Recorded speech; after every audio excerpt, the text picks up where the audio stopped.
বিসমিল্লাহির রহমানির রহিম। আমার YouTube channel as a brother স্কুলে তোমাদের সবাইকে স্বাগতম। আমি অনার্স চতুর্থ বর্ষের গণিত বিভাগের পার্শিয়াল ডিফারেনশিয়াল ইকুয়েশন পড়াইতেছিলাম।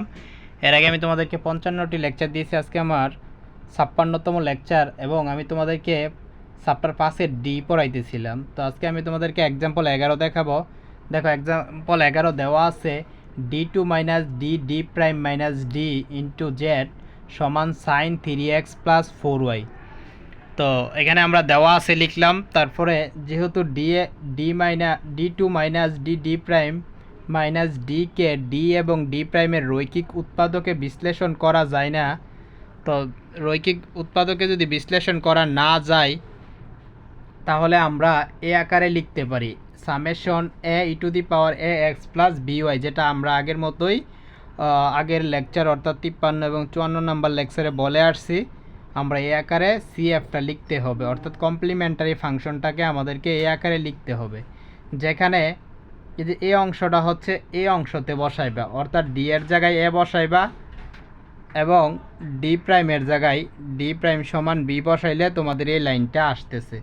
এবং এইখান থেকে আমরা ক্যালকুলেশন করে এ বিটারে ডান পাশে নিছি এবং এরপরের লাইন হচ্ছে এ দ্বারা ভাগ করছি, এ দ্বারা ভাগ করে আমরা বি এর মান বের করছি। খেয়াল করে খুব সহজভাবেই, আর এই মানটাই আমরা এই অংশে বসাই দিছি, অর্থাৎ এখানে যে বি আছে এই বি এর মধ্যে মানটা বসাই দিলে আমাদের এই লাইনটা আসতেছে। আশা করি তোমরা বুঝতে পারছো। তো এখন হচ্ছে আমাদের পার্টিকুলার ইন্টিগ্রাল, খুব সহজ বিষয়, যেহেতু আমি আগের দুইটা লেকচারে তোমাদেরকে এগুলা বোঝাই আসছি, তাহলে এটা আর তোমাদের বুঝতে সমস্যা হবে না। খেয়াল করে এখানে D two minus D prime minus D sine 3x plus 4y। তো আমরা আগেই বলে আসছিলাম যে আমরা ডি2 এর পরিবর্তে বসাবো মাইনাস এক্সের সহগ, মাইনাস এক্সের সহগ, অর্থাৎ এক্সের সহগ হচ্ছে এ বলে, আর ডি প্রাইমের পরিবর্তে আমরা বসাবো মাইনাস বি এর সহগ স্কোয়ার, হ্যাঁ স্কোয়ার হবে। তো এখন দেখো যেহেতু এখানে ডি2 আছে, তো সাইনের সহগ এক্সের সহগ কি, এক্সের সহগ হচ্ছে 3। খেয়াল করো এক্সের সহগ হচ্ছে 3, তাহলে আমরা মাইনাস 3 স্কোয়ার বসাবো। আর ডি প্রাইম, খেয়াল করো ডি প্রাইমের পরিবর্তে আমরা বসাবো মাইনাস এ বি। এই সূত্রগুলো 4 নাম্বার সূত্রতে ছিল। তো মাইনাস এ বি কি, দেখো এখানে এ হচ্ছে 3 আর বি হচ্ছে 4, দেখো এ হচ্ছে 3 বি হচ্ছে 4, তাহলে 3 4 12, আর আগে একটা মাইনাস হবে, এই যে মাইনাস 12, এবং ডি এর জায়গায় আমরা এখানে ডি বসাইলাম। আশা করি তোমরা বুঝতে পারছো। এবং পরবর্তীতে লাইন খেয়াল করো, তাহলে এইটা থেকে এটা হবে 9, 3 3 9, তারপরে মাইনাসে plus 12 D sine 3x plus 4y যা আছে তাই। এর পরবর্তীতে খেয়াল করো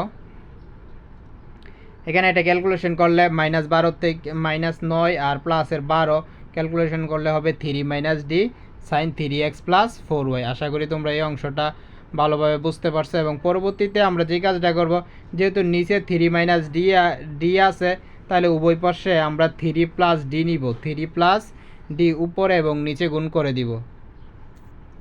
খেয়াল করো আমরা উপরে এবং নিচে 3 প্লাস ডি গুণ করে দিছি। তো 3 প্লাস ডি গুণ করে দিলে নিচে স্কোয়ার মাইনাস বি স্কোয়ার, তাহলে স্কোয়ার মাইনাস বি স্কোয়ার, এখানে দেখো 3 এর উপর স্কোয়ার মানে হচ্ছে 9। এবং পরবর্তীতে এই লাইনটা দেখো, এখানে ডি স্কোয়ারের পরিবর্তে এখানে কিন্তু ডি প্রাইম ডি স্কোয়ারের পরিবর্তে ডি স্কোয়ারের পরিবর্তে আমরা বসাবো মাইনাস এ মানে হচ্ছে 3, এই যে 3 বসাই দিলাম।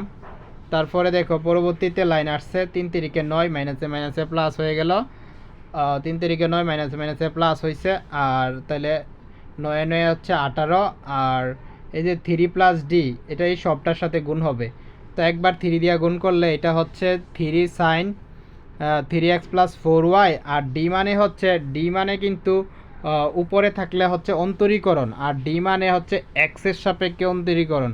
তো এক্সের সাপেক্ষে যদি অন্তরীকরণ করো তাহলে এই সাইন এক্সটা হয়ে যাবে কজ এক্স, কজ তো আর এক্স না, এন হচ্ছে 3x প্লাস 4y। তো 3x প্লাস 4y রে অর্থাৎ সাইন এই পুরো অংশটাকে অন্তরীকরণ করলে হবে কস, আবার 3x প্লাস 4y রে যদি তোমরা অন্তরীকরণ করো তাহলে 3 একটা সামনে আসবে, আর এই 3টাই হচ্ছে আমাদের এই অংশটা। আশা করি তোমরা বুঝতে পারছো। এবং পরবর্তীতে দেখো এখানেও 3 আছে, এইখানেও 3 আছে, এইখানেও 3 আছে। এই দুইটা 3 রে যদি কমন নাও এবং এই 18-র সাথে কাটাকাটি করো তাহলে 1/6 থাকবে, আর বাকি অংশ যা আছে তাই। এবং সবশেষ লাইন হচ্ছে কি সাধারণ সমাধান z সমান cf প্লাস পিআই, যে এখানে cf এবং পিআই এর মান বসাই দিলে তোমরা যা পাবা সেটা হচ্ছে কাঙ্ক্ষিত আনসার। আশা করি বুঝতে পারছো খুব সহজেই। আর সবচেয়ে বড় কথা হচ্ছে তোমরা এর আগের ভিডিওগুলো দেখবে, অর্থাৎ 54 এবং 55 নম্বর ভিডিও যদি তোমরা দেখো তাহলে তোমাদের এই বিষয়টা আরও ক্লিয়ার হয়ে যাবে, এবং সূত্রগুলোও দেওয়া আছে, সূত্রগুলো আগে দেখে নিবা, তাইলে তোমাদের অঙ্কগুলো করতে সুবিধা হবে। এবং ভিডিওটা দেখার আগে তোমরা কোয়ালিটি বাড়িয়ে নিবা, তাইলে তোমাদের ভিডিও দেখতেও সুবিধা হবে। আশা করি তোমরা বুঝতে পারছো।